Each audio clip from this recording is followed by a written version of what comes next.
अब जरा भागवत से समझते हैं। उद्धव ने भगवान श्री कृष्ण से प्रश्न किया कि महाराज, ब्रह्मवादी लोग कल्याण के बहुत से मार्ग बताते हैं, उनमें कौन सत्य है, कौन असत्य है? कृपा करके आप मुझे समझा दीजिए। यह भी बताइए कि इतने मार्ग क्यों बन गए हैं। एक व्यक्ति लाखों प्रकार के मार्ग सुनता है, पढ़ता है, अतएव कुछ निश्चय नहीं कर पाता कि हम क्या करें। भला अंधा व्यक्ति चक्षु के विषय का निर्णायक कैसे हो सकता है? ऐसा उद्धव जी ने कहा। अब भगवान उसका उत्तर दे रहे हैं। 11वें स्कंद के 14वें अध्याय का ये प्रसंग है। भगवान कहते हैं, काले न नष्टा प्रलये वाणीयं वेद संगीता मयादो ब्रह्मणे प्रोक्ता धर्मो यस्यान्मदात्मकः। भगवान ने कहा कि प्रिय उद्धव, यह वेदवाणी समय के फेर से प्रलय के अवसर पर लुप्त हो गई थी। फिर जब सृष्टि का समय आया तब मैंने अपने संकल्प से ही इसे ब्रह्मा को उपदेश किया। उसमें मेरे भागवत धर्म का ही वर्णन है। ब्रह्मा ने अपने ज्येष्ठ पुत्र स्वयंभू मनु को उपदेश किया और उनसे भृगु, अंगिरा, मरीचि, पुलह, अत्रि, पुलस्त्य और कृतु, इन 7 प्रजापति महर्षियों ने ग्रहण किया। तदनंतर इन ब्रह्म ऋषियों की संतान देवता, दानव, मनुष्य, सिद्ध, गंधर्व, विद्याधर, चारण, किन्देव, किन्नर, नाग, राक्षस और किमपुरुष आदि ने उसे अपने पूर्वज इन्हीं महर्षियों से प्राप्त किया। सभी जातियों और व्यक्तियों के स्वभाव, उनकी कामनाएं सात्विक, राजस और तमोगुण के कारण भिन्न भिन्न हैं।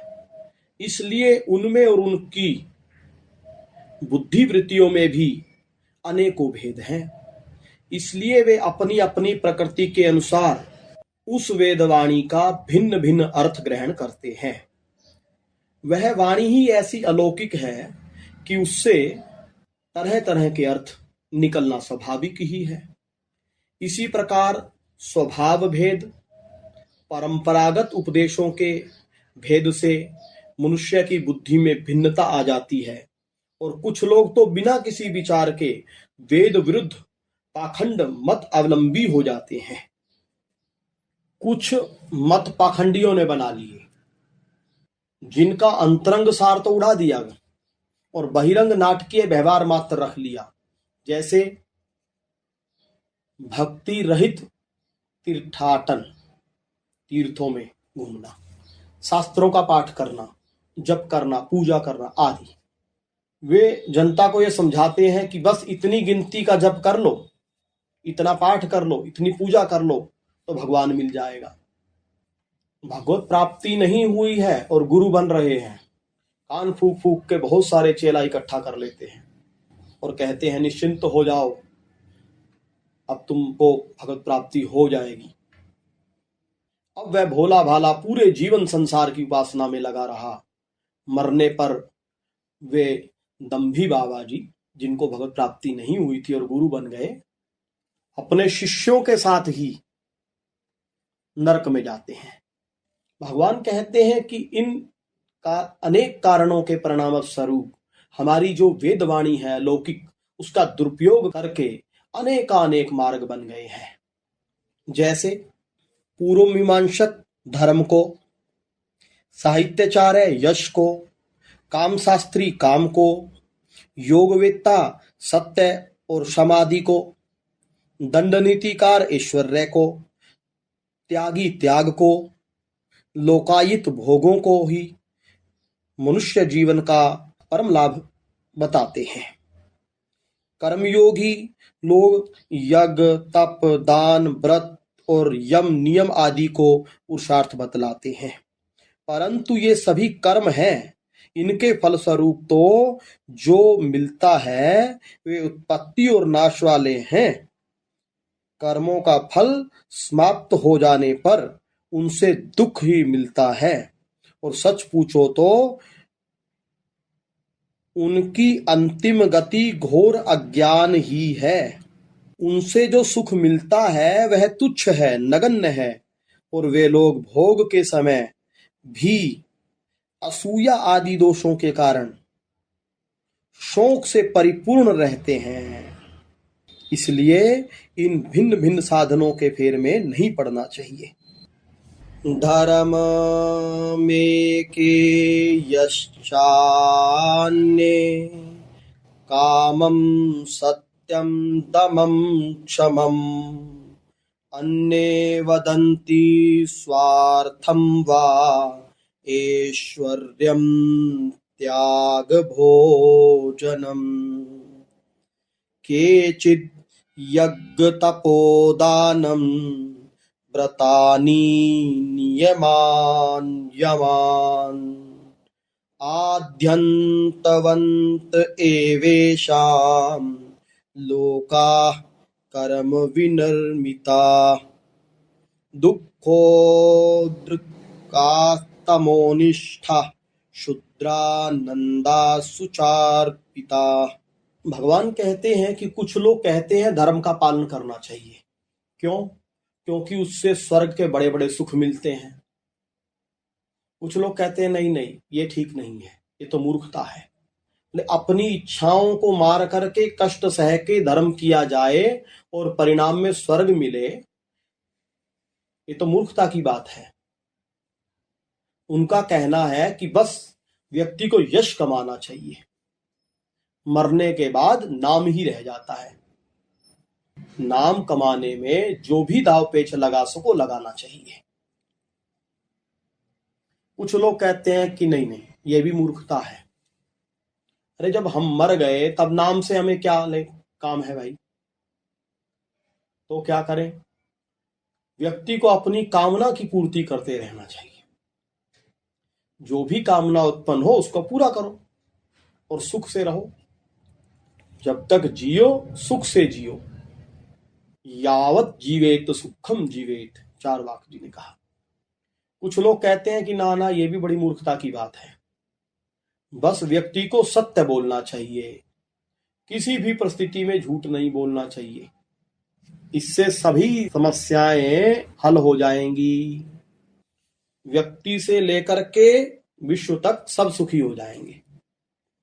फिर कुछ लोग कहते हैं कि स्वार्थ सिद्धि ही जीवन का लक्ष्य है। स्वार्थ सिद्धि के लिए जो उपाय जिससे बन पड़े उसे करना चाहिए।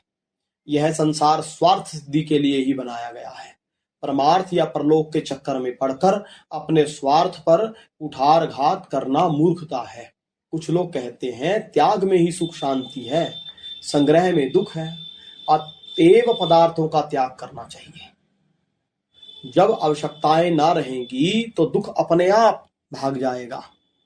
भाई दुख तो इसलिए मिलता है कि हम वस्तुओं का संग्रह करते हैं, उसमें भ्रमवश सुख की अनुभूति होने लगती है, उन्हें वियोग का दुख होता है।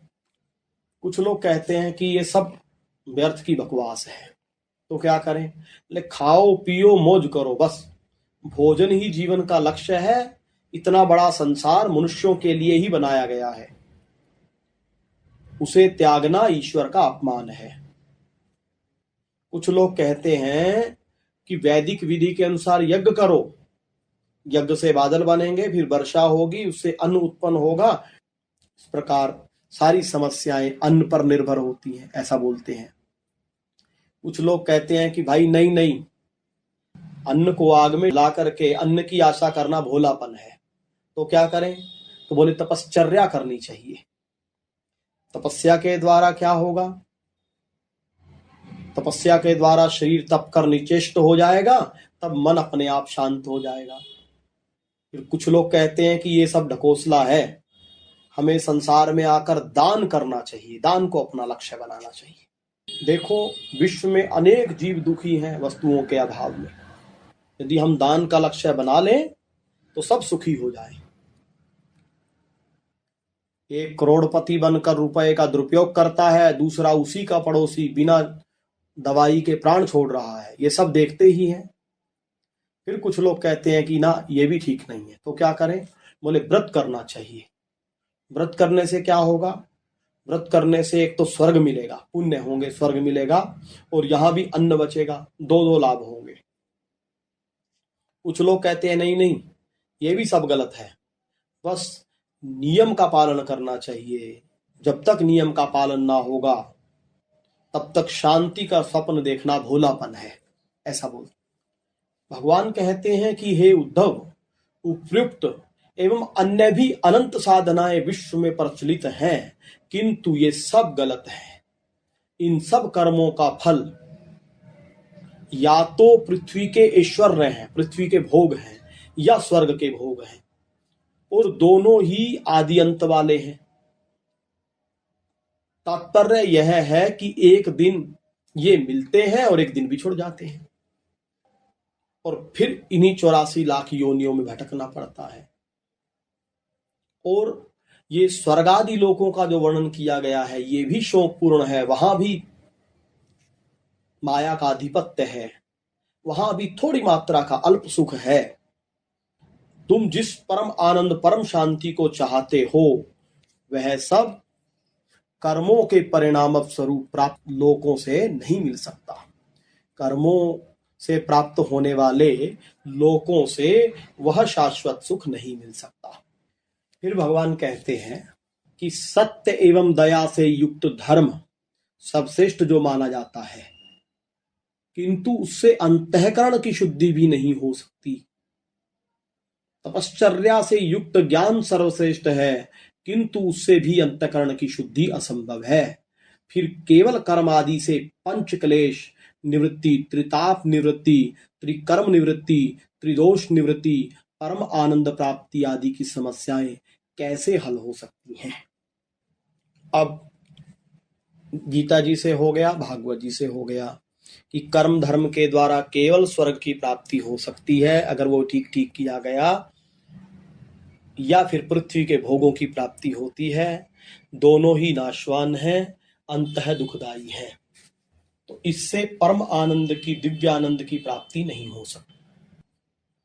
अब रामायण में आइए। मोह सकल व्याधिन कर मूला, सभी मनुष्यों में मानस रोग है जिनका मूल कारण है मोह। उसी से अन्य रोग उत्पन्न होते हैं, अर्थात नासमझी से कामना उत्पन्न होती है, पुनः उसकी पूर्ति होने पर लोभ होता है, और अपूर्ति होने पर क्रोध होता है।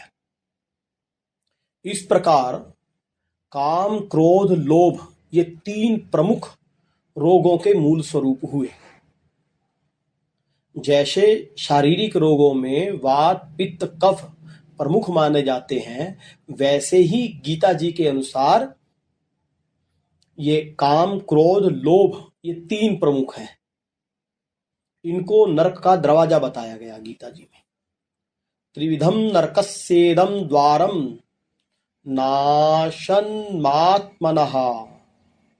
कामः क्रोधस्तथा लोभस् मादेत्रयं त्यजेत्। हे अर्जुन, ये काम, क्रोध और लोभ ये तीनों नरक के दरवाजे हैं, आत्मा का नाश करने वाले हैं, इसलिए इनको दूर से ही त्याग कर देना चाहिए। इन काम, क्रोध और लोभ में भी काम प्रधान है, किंतु जहां तीनों बलवान हो जाते हैं, तो जैसे वात, पित्त और कफ तीनों जो प्रकोपित होते हैं तो सन्निपात हो जाता है। तो ये जब तीनों एक साथ हो जाते हैं तो उपद्रव मचा देते हैं। इसी प्रकार ममता, ईर्ष्या, द्वेष, अहंकार आदि अनंत मानस रोग हैं, जिससे जीव प्रतिक्षण अशांत रहता है। एक व्याधिवश नर मरहि, ये असाध्य बहु व्याधि। तुलसीदास जी से जब इसका इलाज पूछा गया, तुलसीदास जी ने कहा कि ये प्रश्न तो बड़ा गंभीर है। एक व्याधि से ही मनुष्य जब मर जाता है तो ये इतने सारे मानस रोग, ये तो असाध्य है। किनके द्वारा? नेम धर्म आचार तप योग यज्ञ जप दान भेषज पुनि कोटिन करिय रुज न जाहि हरियान। नियम, धर्म, आचार, तप, योग, जप, दान आदि करोड़ों औषधियां, भेषज पुनि करोड़ों औषधियां करने पर भी ये मानस रोग नहीं जाते, क्योंकि ये असाध्य है।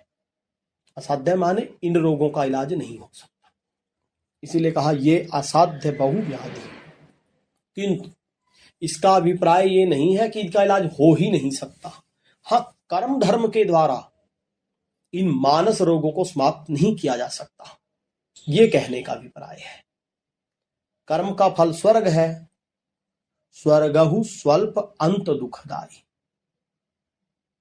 अतएव केवल कर्म से हमारा परम चरम लक्ष्य जो है ईश्वर प्राप्ति, उस समस्या का हल नहीं हो सकता। ये मानस रोग नष्ट नहीं हो सकते।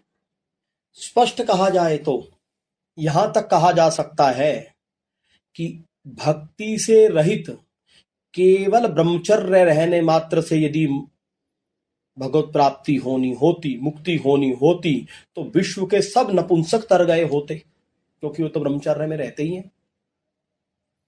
यदि संतान से मुक्ति होनी होती तो कुत्ते, बिल्ली, सूअर, इन सब के तो कितने कितने होते हैं, ये सबसे पहले तरते। और यदि वनवासी होने से, वानप्रस्थ होने से या सन्यासी के व्याज मात्र से मुक्ति होनी होती, तो ये शेर, चीता, भालू, ये तो परम त्यागी हैं, जन्म से ही जंगल में रहते हैं, ये तो सबसे पहले तरते। किसी संत ने कहा है, मीना स्नान परा फणी पवन भूमेश्च परणाशनो निराशः खलु चातको हि नित्रां शेते विलेमूषुकः भस्मोद्धूलन तत्परश्च हि खरो ध्यानानुरक्तो वकस ते सर्वे नहि यान्ति मोक्षपदवीं भक्तिं विना श्रीहरे। अब आप कर्म का अंतरंग रहस्य समझिए। 4 प्रकार के कर्म होते हैं: कर्म, विकर्म, कर्म योग एवं कर्म संन्यास। कर्म किसे कहते हैं? कर्म का अभिप्राय उससे है जिससे व्यक्ति श्रुति स्मृति प्रतिपादित विविध कर्मों का पालन करे किंतु ईश्वर भक्ति ना करे। ऐसे कर्म में प्रमुख विचारणीय बात यह है कि श्रुति स्मृति की विधि में थोड़ा सा भी गड़बड़ ना हो। अगर थोड़ा सा भी गड़बड़ हुआ तो पतंजल भाष्य में कहा गया, दुष्टः शब्दः स्वरतो वर्णतो वा मिथ्या प्रयुक्तो न तमर्थमाह सावाग ब्रजो यजमानम हीनस्ति यथेन्द्र शत्रु स्वरतो प्राधात। एक वैदिक स्वर की भी त्रुटि रह जाएगी तो कर्मकर्ता को लाभ के बजाय हानि हो जाएगी। एक राक्षस ने ऋषियों को पकड़ करके जबरदस्ती यज्ञ करवाया। उसमें मंत्र था इंद्र शत्रु विवृधस्व, ऐसा रखा गया था, जिसका अर्थ था कि इंद्र का शत्रु बढ़े। किंतु अक्षर वही रखते हुए भी ऋषियों ने एक स्वर बदल दिया। उस राक्षस को वैदिक स्वरों का ज्ञान तो था नहीं, अतएव वह उस चातुरी को नहीं समझ सका। यज्ञ संपन्न हुआ, भगवान ने भी मंत्र के अनुसार फल देने का वरदान दिया, देवता ने जिस देवता के लिए किया। पश्चात राक्षस ने इंद्र पर आक्रमण कर दिया, परिणाम स्वरूप राक्षस मारा गया। मरते समय उसने कहा कि भाई आपने वरदान दिया था और दे करके भी पूरा नहीं किया। तो आकाशवाणी हुई कि जो मंत्र में जैसा जो अर्थ था मंत्र का, हमने वही फल दिया है।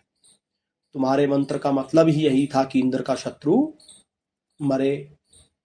तो उसने कहा कि वो तो ऋषियों की गलती थी। बोले ऋषि भी तो तुम्हारे लाए हुए थे। इस प्रकार यदि एक स्वर की भी गलती हो जाए तो अर्थ का अनर्थ हो सकता है।